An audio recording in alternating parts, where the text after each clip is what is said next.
I'm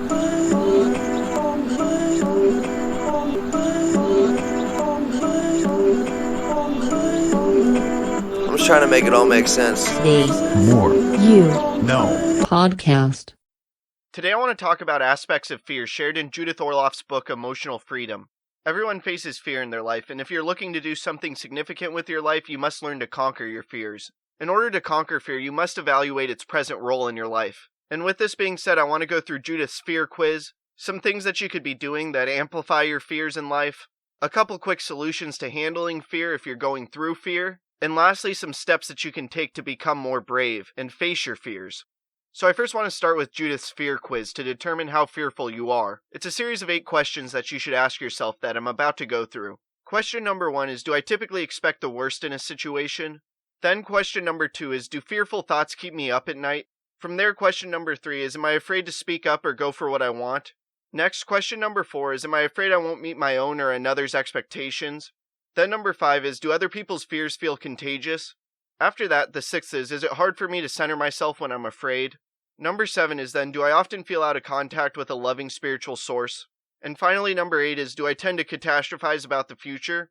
If you answered yes to 7 or 8 of these questions, it indicates that you have an extremely high level of fear in your life. If you answered yes to 5 or 6, it indicates a high level of fear. 3 or 4 indicates a moderate level of fear. 1 or 2 indicates a low level of fear. And 0 suggests that fear doesn't inhibit how you relate. And now that you've assessed your level of fear in life, I want to go through some things that amplify fear in your life. These are things that most people don't think much of that should be eliminated in your life if you want to achieve immediate results in lowering the level of fear that you have in your life. The first is to eliminate caffeine, sugar, and other stimulants, and this is because they fuel the fight or flight response.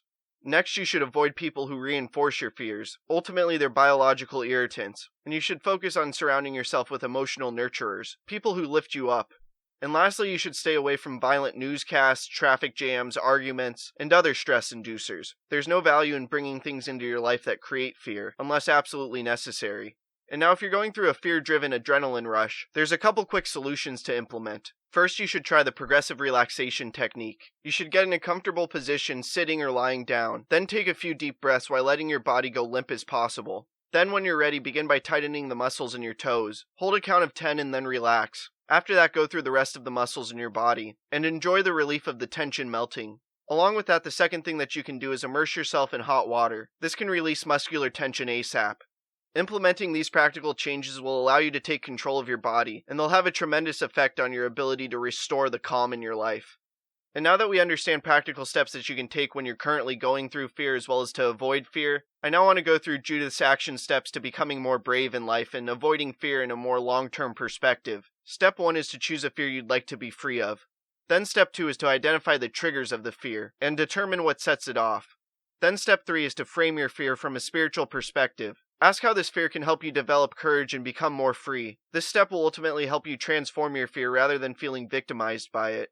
And finally, the 4th step is to make a spiritual connection to center yourself. To deactivate the fear, take a few deep breaths to calm down. Then close your eyes and repeat this mantra: I am not just my fear, I am larger. Then allow your soul to expand and sense a spirit greater than the fear itself, be it love or whatever feels real. Just focus on remaining receptive and not straining.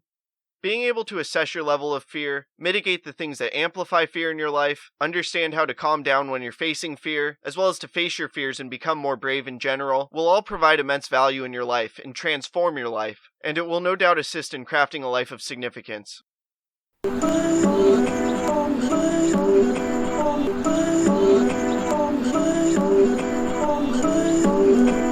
just trying to make it all make sense. The More. You No. Podcast.